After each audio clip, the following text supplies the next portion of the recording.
mais il faut que ñu sortir ñu génnee ñu du débat médiatique léegi dama leen di laaj yéen aujourd'hui qui fait l'actualité politique kan mooy dominer dans les médias tey bu ñu xëyee suba ba ngoon ci kan nañuy bind dem leen ngeen jël titre journaux yi tey lépp président Ousmane Sonko la loolu mooy sur le plan national. Sur le plan international bi ñu nee réintégré nañ Ousmane Sonko ci liste électorale yi kan ngeen gis mu bindul ci leader politique France ay Jean-Luc Mélenchon ay Succès Masra fii Mali bi ma nekk toute la sous-région ouest africaine ñëpp di wax ñëpp di yuuxu ngeen gis Sénat américain démb ay sénateur ñaari sénateur américain bind résolution saisir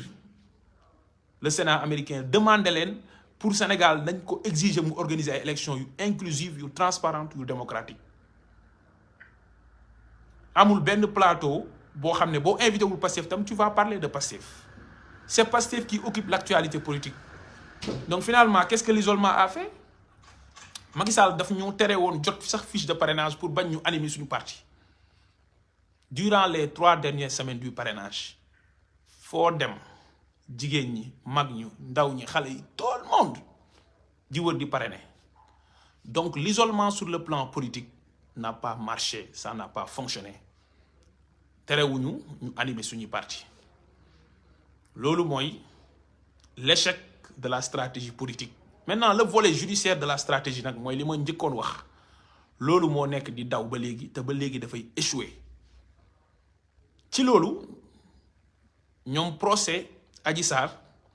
bi ñu yëgee ne Ousmane Sonko du ñëw wuy si li leen yoon wax mooy Ousmane Sonko buñ ko convoqué ci interrogatoire bi jiitu audience bi dafa war a présenter wu au greffe ça c'est obligatoire su ñëwul dañu war a def mandat d'amener. Maintenant nag suñ tijjee les débats comme ni ma ko yàgg a waxee su ko neexee mu bañ a ñëw ñu juger ko par contumace Ousmane Sonko ñëwut ñi doon wax force restera à la loi kenn demul jëm ko jëli xam nga loolu li muy signifier mooy dañoo dégg contumace rek Ousmane Sonko jox leen benn once rek ñu daw langaa mu ci matt ci mbir mi fekk li ñuy matt tooke la contumace boobu noonu nag. ñu gis ci code électoral bi ne ceux qui sont condamnés wala ceux qui sont en état de contumace ñu ne kon Ousmane Sonko dañ koy rendi parce qu'il sera radié des listes électorales ça c'est l'article L29 ñu daal di statuer par contumace à son égard le 1er juin contumace boobu nag ñu bañ ko notifier bañ demee bañ ko jox liste mu jot ci liste électorale ci fichier bi mu bañ a jot ci fiche de parrainage am qu'est-ce qui s'est passé saisir tribunal d'instance bu Ziguinchor le juge Sabassi Faye delloo ñu ci liste électorale yi nga bañ def cassation devant la cour suprême daal di casser décision bi jox tribunal d'instance hors classe bu Dakar mu confirmer mbir mi mais li ci bees mooy mu fàtt fépp mu ñëw sur la forme ni ñu yëgalee Ousmane Sonko mu ne jaarul yoon parce que boo koy yëgal moom ci résidence am nga war a dem te sa résidence ordinaire mooy tribunal d'instance bu Ziguinchor en matière électorale wala nga fekk ko fi nga xam ne mooy maison d'arrêt bu Sébikotane defuñu loolu kon yéen notification bi jaarul yoon kon les délais ont commencé à courir ginnaaw bi mu ko yëgee te moom journal Yoor-Yoor la ko yëgee c'est comme ça que ça s'est passé ba pare dugg ci fond wu contumace bi ne leen Ousmane Sonko dès lors que jàpp ngeen ko l'anéantissement est de plein droit soxlawul woon sax muy def acte d'acquiescement amul ay dañ koo jàpp pour lii amul dañ ko jàpp pour lële Ismaïla Madior Fall bi doon wër ci télé di wax yépp li mu doon wax yoon wane ne dara amu si donc qu'est-ce qui reste mooy dossier Mame Mbaye Niang loolu moo tax ñu war a taxaw nag ñu déglu bu baax ci dossier boobu ñu waxtaan suñu biir dossier boobu buñ ko yëkkatiwaatee c'est parce que dañoo ñàkk pexe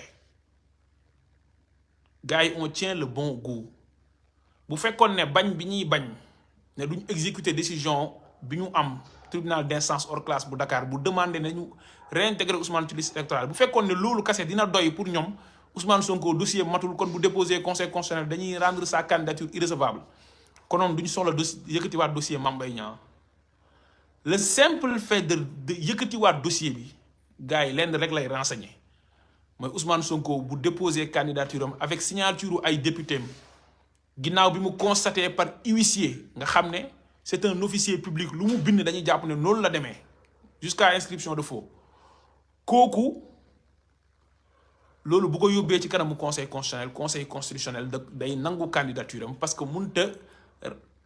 weddi boppam te loolu jurisprudence su conseil constitutionnel moo ko àtte woon le 15 avril 1998 dinaa ci ñëw loolu dinaa ci ñëw ci kanam sur la responsabilité du conseil constitutionnel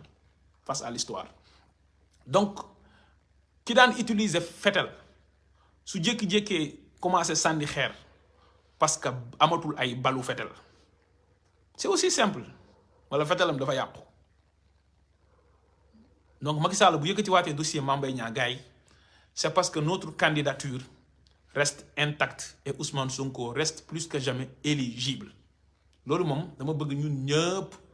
ñu tomber ci d'accord Ousmane Sonko reste éligible et notre candidature reste intacte loolu moo tax Macky Sall yëkkati waat dossier Mame Mbaye Niang dossier boobu nag dafa am erreur boo xam ne ñun patriotes yi waruñu ko commettre mooy le simple fait ñu yëkkati ko rek warul tax ñun ñu jug jël dossier bi mu occuper notre centre d'action mu nekk suñu centre de gravité mu nekk suñu priorité communicationnelle non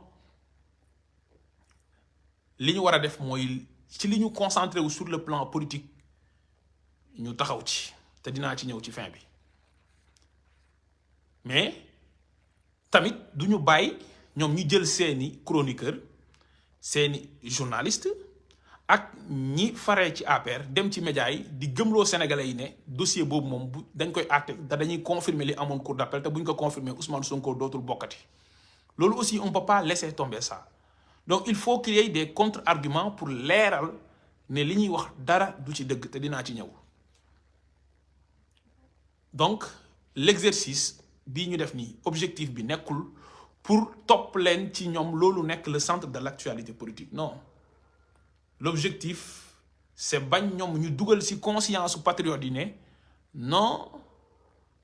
Mame Mbaye Niang dañ koy confirmer et bu ñu ko confirmer Ousmane Sonko dootul bokk ci liste électorale yi loolu moo waral ngeen gis seen acteur boobu nga xam ne ci complot bi la bokk te ma am gàcce ci tuddu turam mais damay tudd turam pour ngeen leeral muy Barthélémy Toye Dias maire de Dakar ngeen gis ko dem mu dem ci télé yi ngeen gis ñu enrôler dossier am pour wane ne pour bañ ñun ñi ne Ousmane Sonko dossier am kañ la ñëw Cour suprême xanaa du mois de juillet ñu ne non kon parparloo dafa am parce que Barthélémy Dias la dossier am jiitu woon foofu donc moo tax ñu enrôler dossier Barthélémy Dias avant dossier Ousmane Sonko moom mu dem ci médias yi di ñu enfoncer gis ngeen démb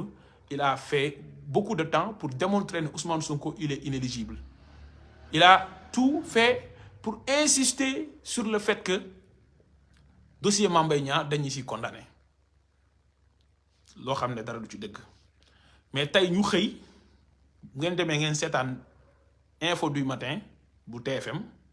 di ngeen gis seen rubrique bu ñuy wax actu commenté am na ay journalistes yi fa taxaw ñu wax ne affaire boobu affaire privée la ba pare taxaw ci ne Mame Mbaye Niang moo defoon appel procureur deful woon appel gars yi loolu c'est faux c'est archi faux le parquet a fait appel su fekkoon ne Mame Mbaye Niang kese moo def appel kon kenn du revenir sur l'action publique parce que partie civile amul capacité pour def appel ci liñ la condamné est-ce que 2 mois la woon ñu yokk ko ba 6 mois partie civile mënu def appel ci loolu partie civile li mu xam mooy man Mame Mbaye Niang 200 millions nañ ma condamné lañ ma jox ci dommage et intérêt liñ ma jox dafa tuuti nañ ma alloué lu ko ëpp la partie civile ne peut faire appel que sur ses intérêts la partie civile ne peut faire appel que sur ses intérêts su fekkee peine dañ ko jëlee 2 mois yóbbu ko 6 mois c'est parce que parquet moo def appel Sénégalais yëpp dañ dellu xool actualité le parquet avait fait appel ngeen xëy tey gis TFM ay nit taxaw fa ne le parquet n'a pas fait appel ne affaire bi affaire privée la du dëgg parce que buñ nee parquet dafa def appel rek mooy ministre de la justice la Macky Sall jox instruction mu jox instruction procureur général mu jox instruction procureur de la République Abdou Karim Diop pour mu def appel kon dossier boobu lépp lu ciy xew état du Sénégal moo nekk derrière et loolu nañ doon wax ci dossier Adji Sarr c'est une affaire purement privée fu mu mujjee état buy mobiliser ay avocat di leen teg ci avion ñuy dem ba Abuja Nigéria dem Ziguinchor dem Cour suprême dem tribunal d'instance hors classe de Dakar ñi leen di fay ay xaalisu Sénégal pour Ousmane Sonko bu mu nekk ci liste yi finalement les masques sont tombés donc ñëpp xam nañu ne état du Sénégal moo nekk derrière léegi dossier Mame Mbaye Niang dama bëgg ñu taxaw ñu waxtaan ci lu gàtt d'abord gars yi dama bëgg ñu def distinction maanaam ñu ràññale ñaar yi may wax dama bëgg ñu ràññale ko nañu ràññale dossier bi ñu war a àtte Cour suprême ak buñ ko àttee conséquences yi ciy jugee ci lu jëm ci éligibilité Ousmane Sonko maanaam candidature am ndax ñaar yi du benn te confusion de genre aussi mënta nekk Cour suprême